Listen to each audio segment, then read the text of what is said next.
उन्हाळा सुरू झालेला आहे, बऱ्याचशा ऑइली स्किनला पिंपल रिलेटेड प्रॉब्लेम्स असतात. मग त्यांना प्रश्न पडतो की बाबा काय करायचं चेहऱ्याचं. तर त्या ज्यांना ज्यांना पिंपल रिलेटेड प्रॉब्लेम आहे त्यांनी हे क्लिन्झिंग जेल वापरायचं आणि त्यांचा चेहरा स्वच्छ धुवून घ्यायचा. हे बघू शकता तुम्ही, ह्याच्यावर क्लिन्झिंग जेल लिहिले, म्हणजे यांनी चेहरा धुण्यासाठी जितक्या वेळा तुम्ही चेहरा धुणार तितक्या वेळेला ह्यांनीच चेहरा धुवायचा. त्यामुळं तुमचं जे ऑइल सिक्रेशन होतं ते कमी होतं. चेहरा धुवून झाल्यानंतर तुम्ही हे लावायचं आहे. हे फेअरनेस जेल आहे. काही लोकांना वाटतं चेहरा धुवायचंय का, नाही.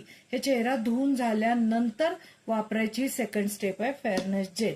आता ह्याच्यामध्ये काय आहे, ज्येष्ठ मध आहे आणि ह्याच्यामध्ये अलोवेरा आहे. त्यामुळे चेहऱ्यावरचे डाग कमी होतात. अलोवेरामुळे चेहऱ्याला थंडावा येतो. ओके.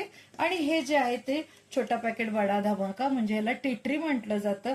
हे तुम्ही रात्री झोपताना चेहरा धुतल्यानंतर जे तुम्ही हे दिवसभर नुसतं हे वापरणार आहे ते रात्री झोपताना जर हे लावताय तर ह्याच्यामध्ये जर समजा 2-3 थेंब टी ट्री तुम्ही मिक्स केले तर काय होणार आहे, हे अँटीबॅक्टेरियल, अँटीव्हायरल, अँटीफंगलचं काम करतं. म्हणजे जे काही तुमच्या चेहऱ्यावर पिंपल्स येतात त्याला कारणीभूत असणाऱ्या सगळ्या बॅक्टेरियाज मारून टाकायचं काम हे काय करतं, टी ट्री करतं. ओके. देन ह्याचा अजून काय उपयोग आहे हे बघा. हे नीम रोजमेरीचा सुंदर सेन्सिटिव्ह असा ॲक्ने प्रोन फेस पॅक आहे. हा फेस पॅक तुम्ही आठवड्यातनं 2 ते 3 वेळा लावायचा आहे.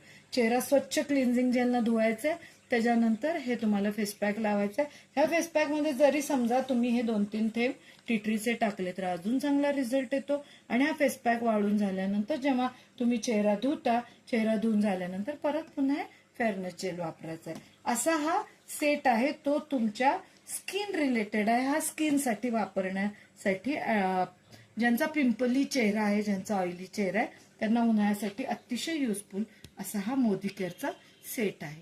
Thank you very much. Take care with Modi care.